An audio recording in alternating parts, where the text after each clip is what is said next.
welcome to the Ring's Edge. Hello everyone, my name is Sarah and I'm going to be your host today. I'm sorry that this is late getting out. I meant to do this and start this podcast like 4 months ago at the beginning of the year, but life got in the way and I just didn't get the chance to sit down and do anything. But today, I'm finally getting the chance to sit down and record, and we're going to talk WrestleMania. WrestleMania 39 just happened this past weekend. So last weekend, not the weekend that we're currently in. And we're going to be discussing everything that went down. Now, don't mind wrestling in the background because I'm still catching up from this week and currently watching Raw, obviously. So don't mind that. If you're watching the video version, don't mind wrestling in the background. I'm still trying to catch up. But let's talk WrestleMania 39. Now, this is the WrestleMania where Triple H was in charge of everything creatively.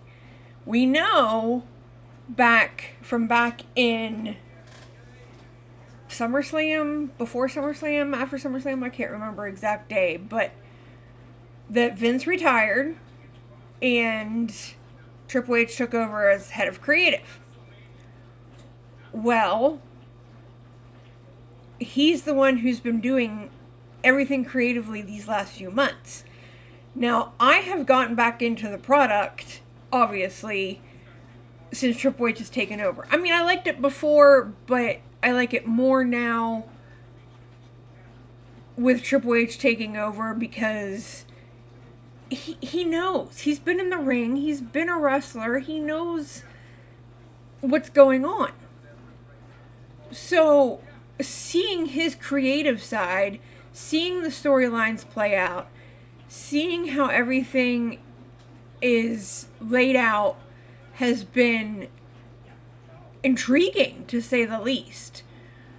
But now recently we have found out that Vince McMahon, since he came back at the beginning of the year, he has, I guess, officially taken over creative again. And all final decisions go through him. Again.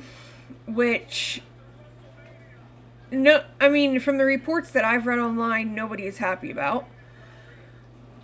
Nobody seems to enjoy, obviously, when Vince is in charge. And I've also read reports to where, like, there are big time names where they want to leave because of Vince being in charge.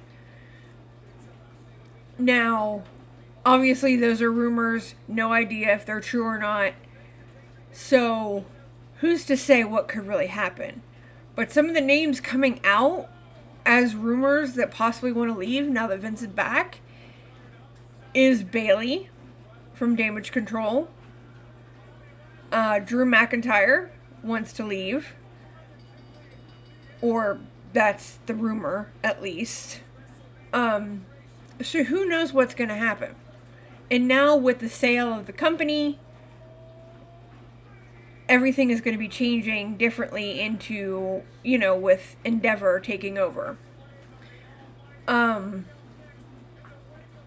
So who knows what's going to happen with Endeavor taking over because,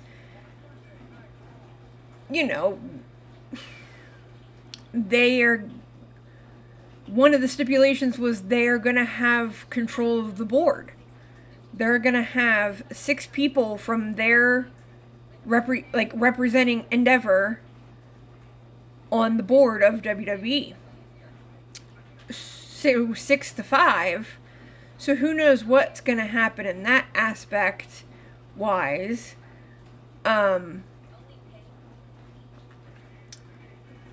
It's kind of all up in the air at this point. We're just kind of waiting to see what happens and where things go. Now, obviously, we have no idea. Like, we're just fans. We're not in the back end. We're, not really sure. So, I will keep you updated as to what I find out as I read, dirt sheets as they call them, and other blogs and stuff that people have written. Because obviously I'm just a fan too, and I don't know what's going to happen. I've been writing this blog for the last almost 10 years. It's crazy to think that it's been almost 10 years. It's probably like 7 or 8, but it seems like it's been almost 10 years. So we will see where things go. But right now, we're going to get into talking about WrestleMania from last weekend. So WrestleMania Night 1 took place on April 1st. And you have the 2-hour kickoff show. So kickoff show started at 6 o'clock from 6 to 8 Eastern Standard Time. And they discussed everything, all the matches for that night, all the matches for Sunday night, and the panel gave their predictions and everything up to this point. When we go into the show at 8, Becky G sings America the Beautiful to start out the night. And she wasn't bad. I've never heard of her, so this was the first time. So, I mean, being a singer kind of sort of myself, I give her props because I don't think I could do that. Now, starting out WrestleMania Night 1, we all knew that the first match of WrestleMania to kick off WrestleMania weekend was going to be Austin Theory versus John Cena for the United States Championship. Obviously, this is a big, showing after all the build-up and everything, where John Cena was like, oh, you're not ready, like, I don't want to face you because you think, you're not ready for this, you're not ready for the big time, all this that went down weeks prior. We get to the match, and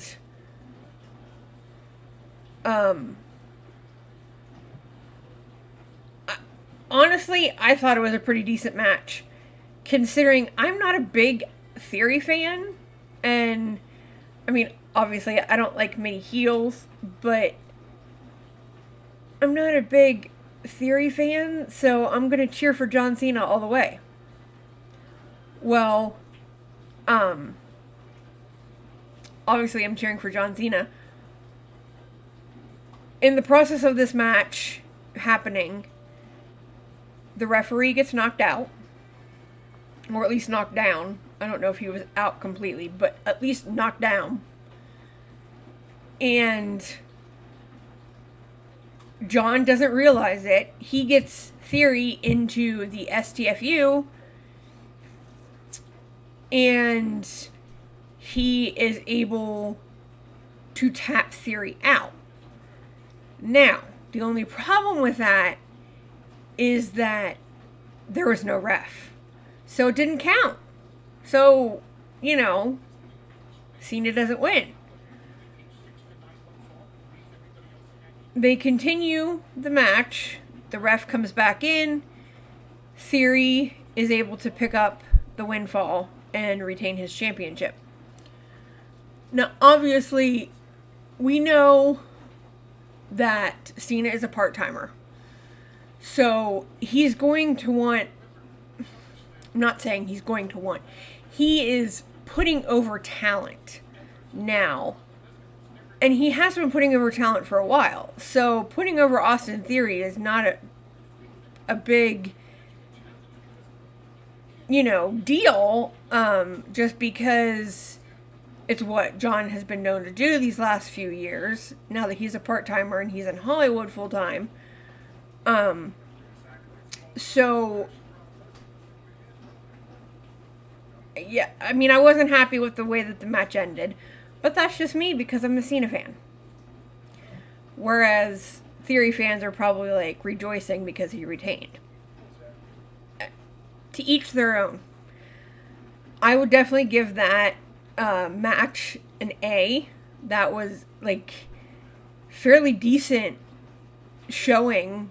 I mean, we saw more out of Theory than we have been seeing, only because, you know, it's WrestleMania. You gotta freaking step up. You can't, like, let it go. You know what I mean? Like, you have to step up and show that you are meant to be here, that you're meant to be in the main event, that you're meant to main event WrestleMania.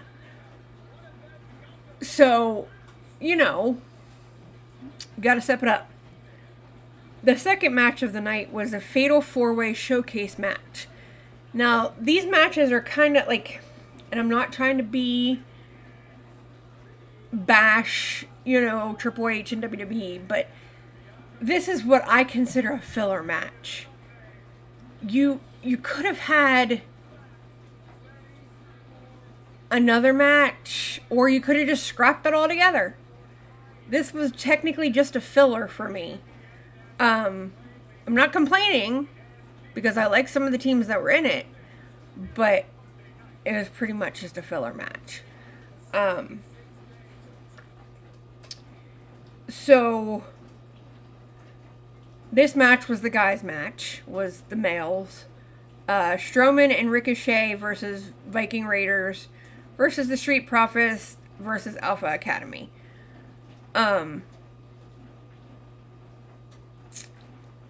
Obviously, I mean, like I've said, this is a filler match, and I didn't really care who won. I mean, even though I liked 2 of the 4 teams, I didn't really have a stake in this game.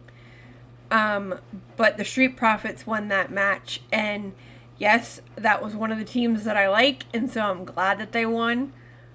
But again, a filler. Like, okay. That's all I'm gonna say about that match. Yes, it was a good match, and I'd grade that an A too, just because you're showing off your top 4 tag teams in the men's division, and, you know, they're all pretty good standings and pretty good showings.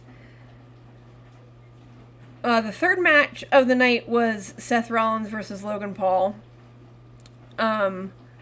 Obviously, Paul is full of himself, and, you know, his YouTube channel and Impulsive and, you know, all of this stuff. He's full of himself and whatnot, because he's playing the heel in this match. So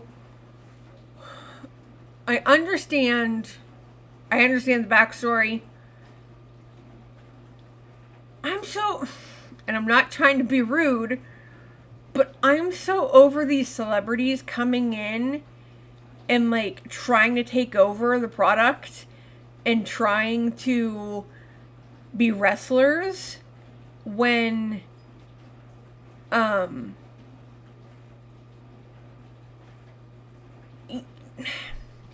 don't know how to word it. You know what I'm trying to say.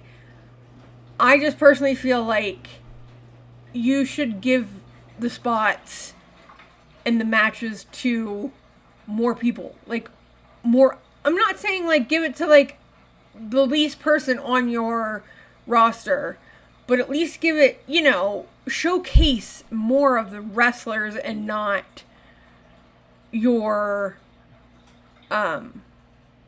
not the celebrities. Now, we know that at the end of WrestleMania was when Logan Paul's contract was up for his rookie year. So, which rumors are now that he has re-signed. Not sure positively what is going on with that. But at this stage, he's re-signed. I guess we'll just see as time goes on. But you would think in this match that Seth would be putting over Paul. Not just because of his celebrity status, but because of just in general. Because that's how Seth is. And Seth is a decent worker. Seth knows what he's doing. He's not, he knows what's happening.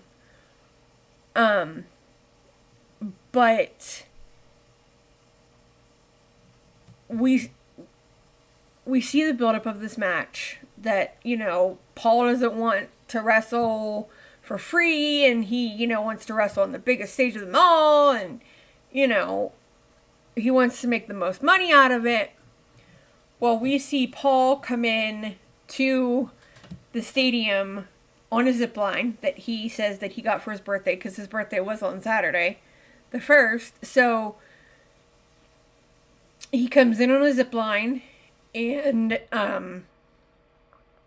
of course then Seth makes his grand entrance, and we see pardon me, we see Seth make his grand entrance, and his outfit almost kind of reminded me of something that Jeff Jarrett would wear once he took off the coat. Obviously, if you don't know wrestling as well as I do, you may not know who Jeff Jarrett is, but he used to wear the strappy, it almost looked like,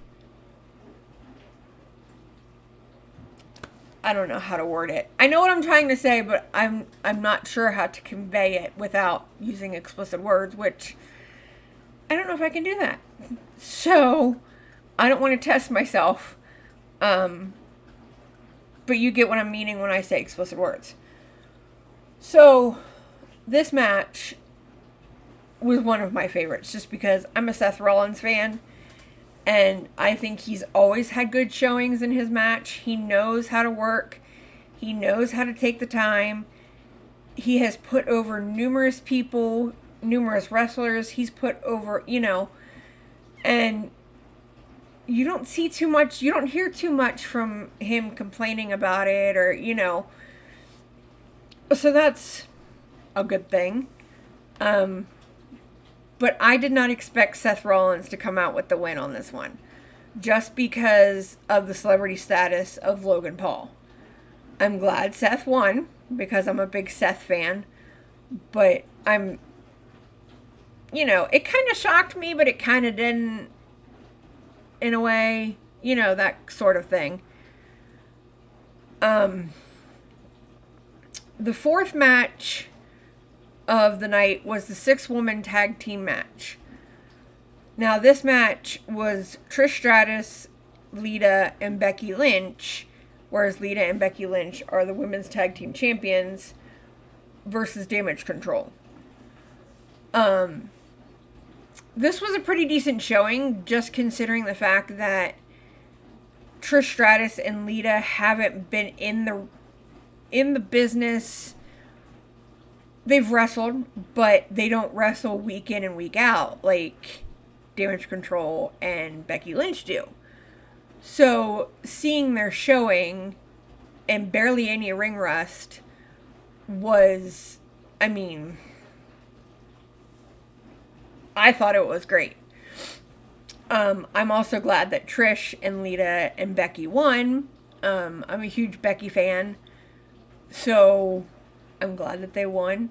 There is a rumor going around about Trish Stratus. Obviously, no idea how true it is, just because it's a rumor. But at some point, Trish may be turning on Becky to set up a match between Becky and Trish at SummerSlam this year. So we shall see what happens. I'm not quite sure. That would be an awesome match, but obviously, like I said, it's a rumor, so who knows. Not really sure at this point. But the fifth match of the night was Dominic versus Rey Mysterio. Now, obviously, if you know me, you know that I'm a huge Ray fan. From the beginning. The ultimate underdog, didn't think he'd win the World Heavyweight Championship, but does. That kind of thing. But with all of this building up with Ray and Dominic, and going from being partners and tag team champions to bitter enemies, with Dominic being in Judgment Day and following Rhea Ripley and all of that going on, Ray didn't want to face Dominic, obviously, at first, just because it's his son. Why would you want to face your son at WrestleMania? So, leading up to the match, there was some pretty decent, I gotta admit, there were some fiery moments leading up to this match. And Ray came out on top. I think the best part of that match, though, had to have been where Ray beat Dominic with a belt. Like, that... that was probably the funniest moment, just because Dominic deserved it. Like, really? So, I personally think Dominic deserved it, because if I did that, like, obviously we know WWE is scripted, everything is, they plan everything out for you and whatnot, but the fact of, if I did that kind of stuff to my parents and was that disrespectful to my parents growing up, I would have definitely gotten the back end of the stick or something, because I would not be living the next day. I'd be knocked into next week if I was disrespectful to my parents. But that's just me. I grew up in a different generation than the generation nowadays, so... but I'm glad Ray won. I'm glad that, he finally taught his son a lesson. Now, obviously, the following night, Dominic attacked Ray after his match, but hopefully, Ray can continue to beat his son's behind, because he deserves it. The sixth match of the night was the SmackDown Women's Championship match. Now, this championship match is 3 years in the making. 3 years ago at WrestleMania, Charlotte challenged Rhea Ripley for the NXT Women's Championship when she won the Royal Rumble. Well, now this year, with Rhea winning the Royal Rumble, Rhea has the choice to choose who she was going to face at WrestleMania for her guaranteed title shot. So obviously she chose Charlotte because they've got a history with, 3 years prior, like I said. And I'm not going to be rude, because that's not how I am and that's not how I want to be on this. But Rhea Ripley won. And I'm glad that she won. I'm not a huge fan of hers just because she's in Judgment Day, and I'm not a huge heel fan, like I've said before. But Rhea has really stepped up over these past 3 years since they last faced off. So Rhea has new things in her arsenal. Rhea, probably has watched Charlotte matches over the past 3 years and kind of had, a gist of what she was going to do. that sort of thing, if that makes any sense. But again, I'm not a huge heels fan, but I'm glad Rhea won, just because I'm not trying to be rude, but I don't like Charlotte.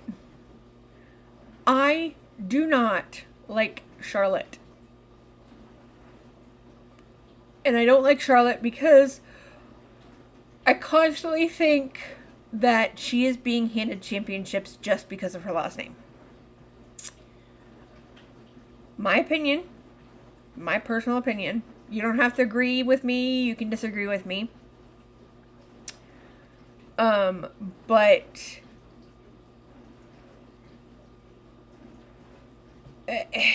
in the end, get the title off of Charlotte for now. Like, I'm just kind of over her being champion all the time. But there is also a rumor that is coming out that Charlotte is going to be taking some time off. Not sure what's going on because nothing has really been said. But, you know, she wants to take some time off after WrestleMania, so have at it. We get to a segment where The Miz and Snoop Dogg are in the ring, and they are talking about the attendance for that night, and Miz is talking about, like, he put out this challenge, this open challenge, and nobody accepted, and blah, blah, blah. And Snoop is like, I didn't see that. I didn't see you put out an open challenge. Like, what are you talking about? You didn't post about an open challenge on social media? Like, what are you, going on about? Well, Pat McAfee returns. Now, I love Pat's commentary, and I wish he would come back to SmackDown because his freaking commentary is hilarious. Like, he just gets so excited, and I love it. But he returns, and he challenges The Miz for this match. And Miz is like, well, I can't, I can't do this. Like, I'm in a $10,000 suit. Like, I don't have my gear. Every excuse in the book that he can possibly come up with. Well, Snoop Dogg's like, I can make it happen. So he makes the match. So the 7th match of the night was Pat McAfee versus The Miz. And, of course, the winner was Pat McAfee. Because it was just kind of thrown in there. Which I'm okay with because I like Pat. I like his commentary when he was on SmackDown, so obviously he's not like a professional wrestler, but he wants, he's been at the last few WrestleManias, so that sort of thing.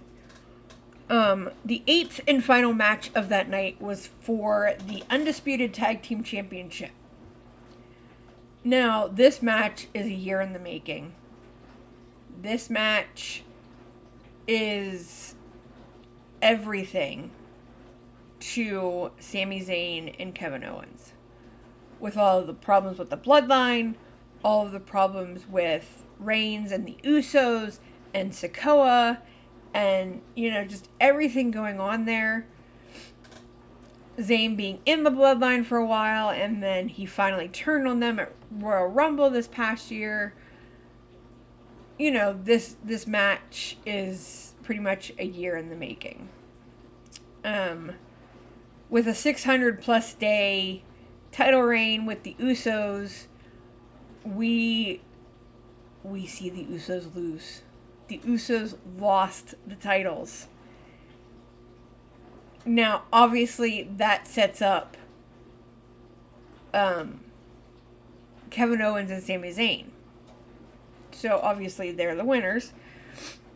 But my thing is, we know the track records.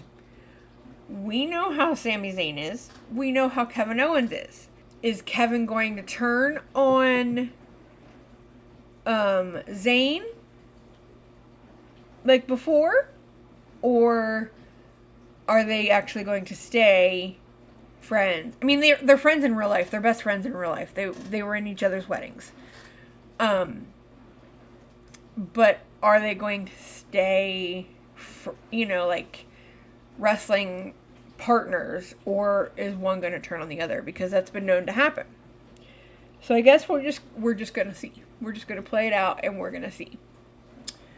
But that ended night 1 of WrestleMania. Thank goodness that match was like, holy poop. So many false endings that you were like, what is going on? Like, holy poop. Let's, what is happening? Kind of thing. Like, that's how I felt. Like, every time there was a false ending, it was like, okay, well, they're still in it. They're still, like, let's go. They're still in it. They're still trying to make it. They're, they're kicking out. Let's keep going.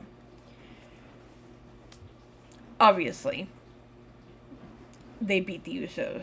Now, obviously, that doesn't make the tribal chief happy, but oh well. That's the way the cookie crumbles, I guess. So, going to night 2, again, the kickoff panel was 2 hours. They talked about, the matches and everything.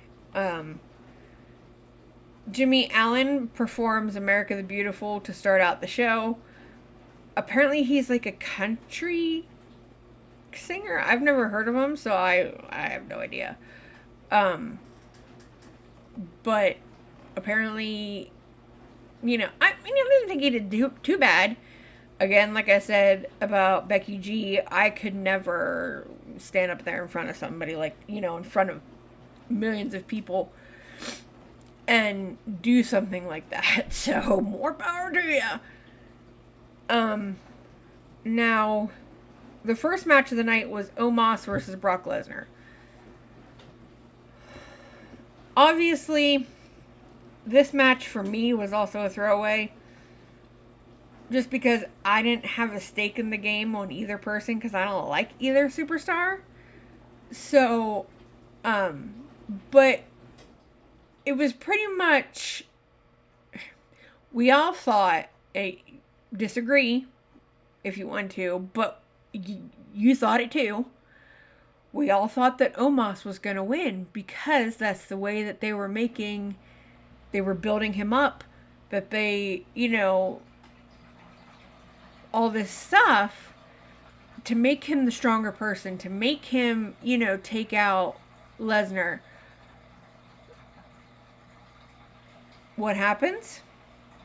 Lesnar wins. With an F5, I do believe it was. So you halted all of that momentum that you were giving Omos to start out, and you brought it to a full stop. So where does that leave Omos? I guess it's just a wait and see. Because now technically, with WrestleMania over, the new year, quote unquote year, starts to make it to the next WrestleMania.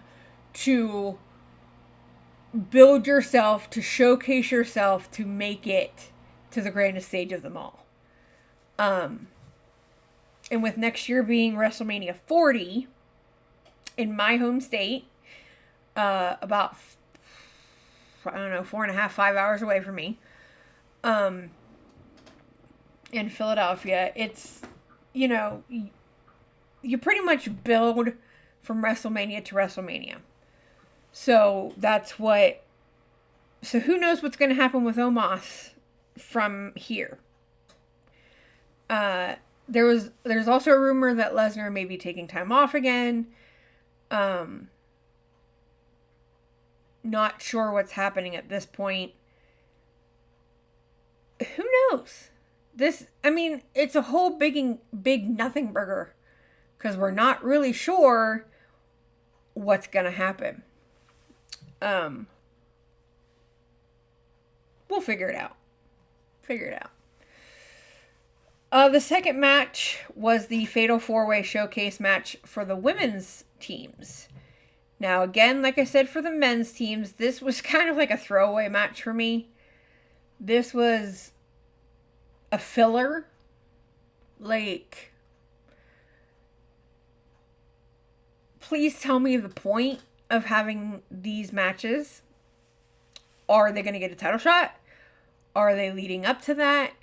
Where do the winners go? You know, that sort of thing. We don't really have any answers, at least none that I've seen, up to this point.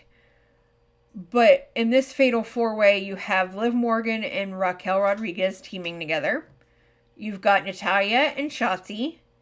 You've got Ronda Rousey and Shayna Baszler. And you've got Chelsea Green and Sonya Deville. Now, obviously, we've seen leading up to this match, you didn't really hear much out of the first 3 tag teams that I named, but you heard a lot out of Chelsea Green and Sonya Deville, you know, because they have to talk their way, you know. Sorry, not a fan of either of them. But that's just me personally. I didn't really have a stake in this fight, but the way that the match was won was just kind of stupid. You had Shayna and Ronda winning it, but they won it via submission, but this was the only time that Ronda got in the match at all. Now, obviously, it's hard to get in a Fatal 4-Way match, especially if you're tagging in and out, because you don't want to tag the bad guys in. Like, you want the good guys to win, you know. You want your favorites to win. Well, eventually you're going to have to tag in a bad person. Heel, whatever. So, you know. So, Ronda didn't really get in the match very much at all. But they won the match via submission. And I believe they tapped out Shotzi. So, where does this lead everybody in this match? Now, I've heard rumors that Rousey and Baszler were going to go after the women's tag team titles. Not sure what's happening with that yet. Haven't really heard anything else since that. So not, you know, like I said, not sure what that rumor is going to be. But we'll see. After this match, they brought out the winner of the 2023 Andre the Giant Memorial Battle Royal, which used to take place on the main card of the show, but the last few years has taken place on SmackDown. The SmackDown before WrestleMania. So it's not as broadcasted. I mean, it is, but it's not. You know, it was. I don't even know how to word that. More special, I guess, on the card than it is being on like one of the weekly shows. But the winner of this match was Bobby Lashley. Now, we had heard that Bobby was going to be facing Bray Wyatt after Elimination Chamber, but there's been a lot of controversy going on with Bray. So who really knows? Not sure where Bray is. Not sure what's going on with that. Not sure with Vince being back in charge if Bray's even going to come back. So I guess it's just a waiting game to see what happens. And obviously, Lashley was not happy about being... I mean, I wouldn't be happy about not having a match on the card if I've worked this hard to get there. But that's just me. So the third match of the night was the triple threat match for the Intercontinental Championship.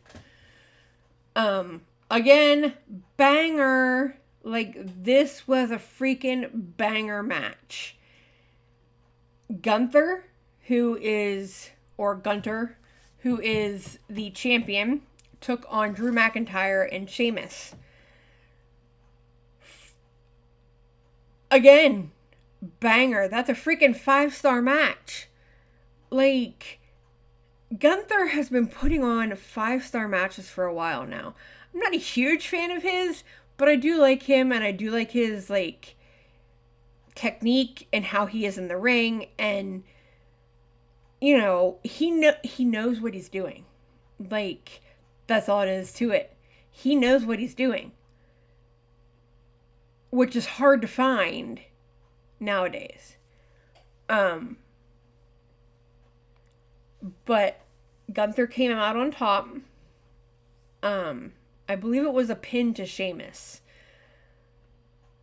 Now, Sheamus has been going after this IC title for a while now, because once he gets the IC title, he is officially a Grand Slam champion.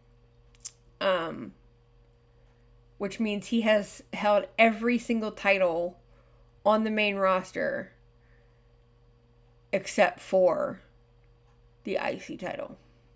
So hopefully we can get that happening for him. He's been putting on bangers lately, so this whole thing with the Brawling Brutes has kind of just taken off. And, you know, he, like, for being a veteran and being in this business for so long, he still knows what he's doing. And he's still capable of putting on a banger of a match. So, good for him. The fourth match of the night was the Raw Women's Championship match. Bianca Belair versus Asuka. Now, we found out back at the Elimination Chamber that Asuka was going to be the one facing Bianca Belair. Because she was the winner of the chamber match. So, the build-up to this was... I honestly thought it wasn't the greatest, but that's just me. But it made sense. And again, another great match between the two women in the two showings. And Belair came out on top as the winner. And that solidified her as having the Women's Championship on Raw for 365 days. So a whole year, because she won it last year at WrestleMania. She has been a champion for a whole year. So that was actually pretty interesting match. Again, we have a segment with The Miz and Snoop Dogg where they talk the attendance, they talk the 2-night attendance, they, you know, Miz got to run his mouth like normal, the usual. But we see a returning Shane McMahon come back, and he is going to be facing, well, he did face The Miz. Now, when Shane was going for a leapfrog, he came down on his leg, and we watched him crumble to the mat.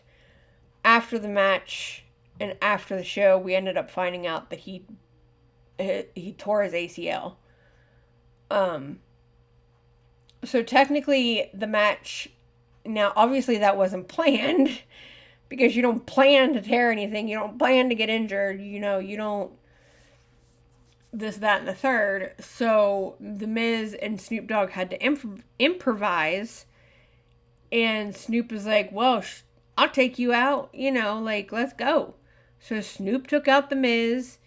And it pretty much turned into a triple threat where Snoop Dogg pinned The Miz. Pretty funny showing, though. The sixth match of the night was the Hell in a Cell match between the Demon, Finn Balor, and Edge. Ever since Edge returned, I have been a fan of his. I mean, I was a fan before. But since he's returned, I've been a fan of his. And so I'm glad that he won this match. But everything that those guys went through in that match was just ridiculous. Like, I found out after the show in recent reports that Balor was actually dealing with an injury, but he continued with the match and decided to go on with the match. So not only was he injured beforehand, but he got injured in the match. There was a spot in the match where Edge was throwing a ladder at Balor. It caught him right in the head. Split his head open. Like, he has a big old gash on his head. I believe I read that it was 14 staples that they had to put in afterwards.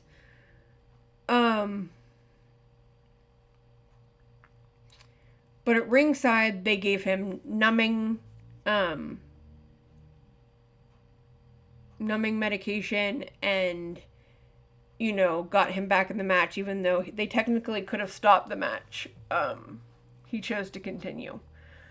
But Edge came out on top with that one, so I'm okay with that.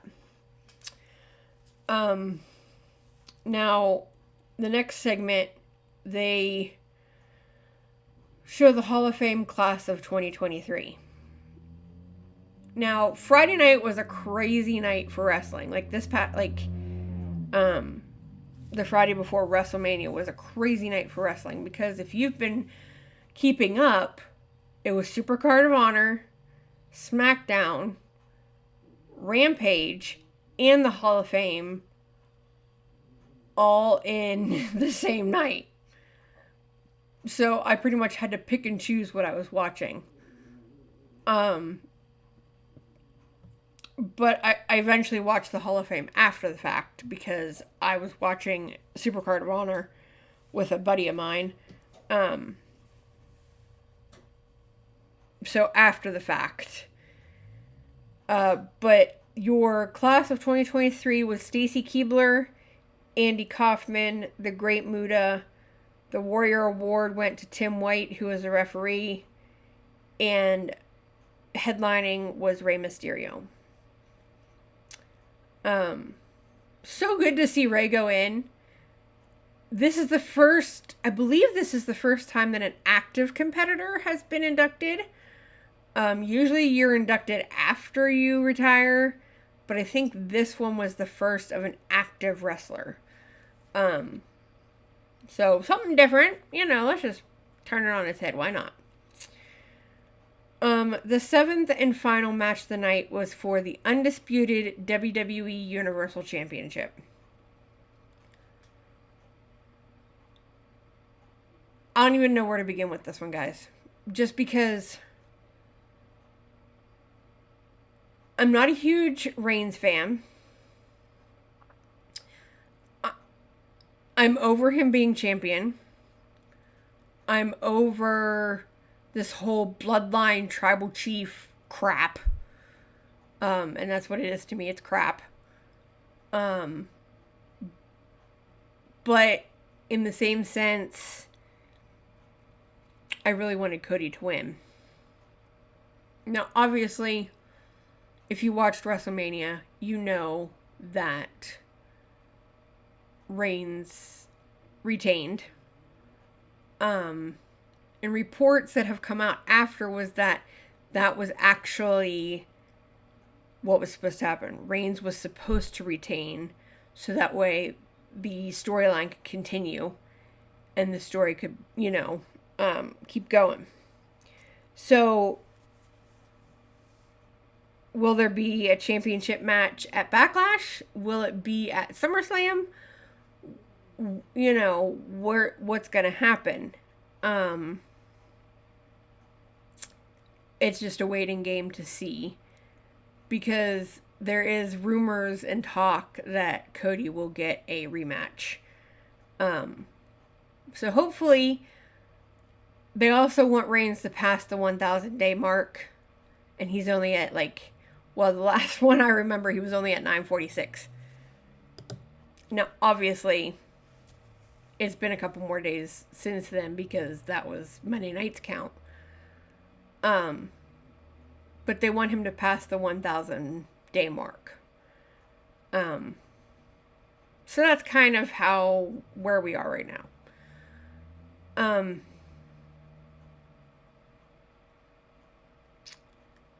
Like I said, I have no real feelings towards this match, just because I see how it is. And as much as I wanted Reigns to lose to Cody, I can understand where they're coming from with building Reigns up the way that they are. Does it make it any better? No. It is what it is.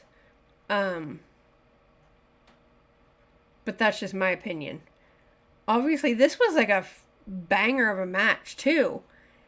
Except for the last few moments where Sikoa gets involved, because that's what he does. He's the enforcer. But in the end, what was supposed to happen happened, and there's not much you can really do, I guess. So that is your 2 nights of WrestleMania review. Obviously, this was the first time where I'm just getting the gist of things and figuring everything out. New setup, because I've never used the Mac. I've never used the mic. I've never used the ring light. So this is all new to me. So if you enjoyed this episode of The Ring's Edge, please leave me your feedback below. Follow me on all social medias. We are on Facebook, Twitter, Instagram. I feel like I'm missing something. YouTube. This will be up on YouTube. I feel like I'm missing another, probably not. I don't know. But be sure to follow us on all social medias at The Ring's Edge. And any feedback that you have that you think that I could do better on, that you think that I could improve on, anything you would like to see, anything, along those lines, drop a comment, drop a message, hit me up, however way you want to. All of my links will be in the description below, along with the email, if you prefer to email. You can email me at theringsedge06@gmail.com. And follow us, and like us, and subscribe, and tell your friends. And I'm hoping, fingers crossed, to get out an episode weekly. That is the plan at this point, unless, life decides it wants to take over again, which has been happening a lot lately. But please let me know what you liked, what you disliked, what I could do better. Like I said, this is my first time doing this with all the setup, so I'm still a bit rusty. But I want to thank you for checking out The Ring's Edge. And I would love to see you come back and chat with me about WrestleMania, and about the shows afterwards. Because we're still working. We're still going. We're still making it happen. All right, guys. I hope you have a great day or morning or evening, whatever it is where you are when you're watching this. And I want you to come back to the ring's edge.